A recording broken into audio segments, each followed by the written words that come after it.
morning mga ka-double B. Update sa ating mga pulsayon. Bali, paghiwalay na natin sila. Hindi sila makabuo ng anak. Itong tatay, yun ay anak nila. Hindi sila makabuo. Pero pag iba yung kapares nila, nakakaroon sila ng inakay. Yan. Siguro sobrang katabaan na din.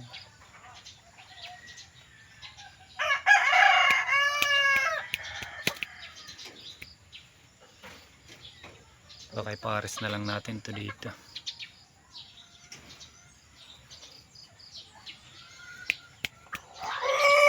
Yun lang. Bye.